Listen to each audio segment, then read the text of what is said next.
Halo Sobat Healthy, hari ini kita akan membahas mengenai efek samping Favipiravir yang sering terjadi dan dapat dideteksi dengan pemeriksaan laboratorium. Yuk langsung aja kita bahas. Siapa yang tidak mengenal nama obat yang satu ini? Favipiravir atau sering dikenal dengan nama dagang Avigan adalah obat antivirus yang belakangan ini digunakan secara luas sebagai salah satu obat untuk penanganan COVID-19. Ternyata, salah satu efek samping yang sering ditimbulkan oleh Favipiravir adalah peningkatan kadar asam urat darah. Mengapa bisa demikian? Favipiravir akan dimetabolisme menjadi metabolit tidak aktif M1. Zat ini akan dibuang melalui kencing. Di sisi lain, kadar asam urat diatur oleh keseimbangan antara penyerapan kembali dan pengeluarannya di ginjal. Favipiravir dan M1 bertindak sebagai penghambat OAT1 dan 3 yang terlibat dalam pengeluaran asam urat di ginjal. Selain itu, M1 juga meningkatkan penyerapan kembali asam urat melalui urat 1.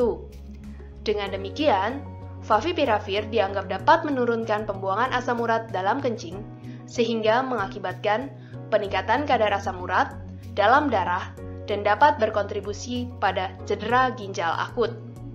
Menurut penelitian, kadar asam urat akan kembali normal setelah penghentian Favipiravir.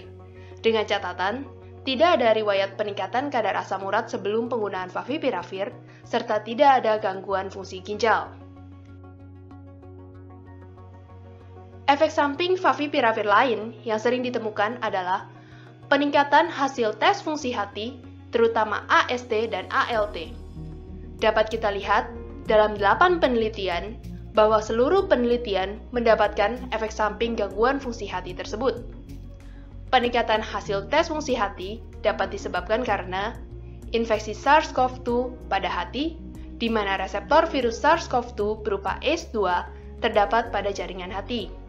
Badai sitokin atau respon peradangan yang dapat berakhir pada kerusakan organ multiple. Penggunaan obat-obatan yang dapat mengakibatkan gangguan fungsi hati seperti Favipiravir, antibiotik tertentu, paracetamol, dan obat lainnya. Gangguan atau penyakit hati yang sudah ada sebelumnya, serta faktor lain seperti sirkulasi darah dan transport oksigen. Menurut penelitian, peningkatan ringan dari enzim hati biasanya dapat membaik tanpa pengobatan. Di sisi lain, abnormalitas tes fungsi hati juga dikaitkan dengan tingkat keparahan dan risiko kematian. Penelitian juga mendapatkan bahwa 40,5% pasien masih dengan peningkatan hasil tes fungsi hati saat pulang dari perawatan di rumah sakit. Untuk efek samping lain dari Favipiravir, seperti peningkatan trigliserid, terdapat pada tabel ini dan bergantung pada respon dari masing-masing individu. Demikian adalah pembahasan singkat mengenai efek samping Favipiravir yang sering terjadi dan dapat dideteksi dengan pemeriksaan laboratorium.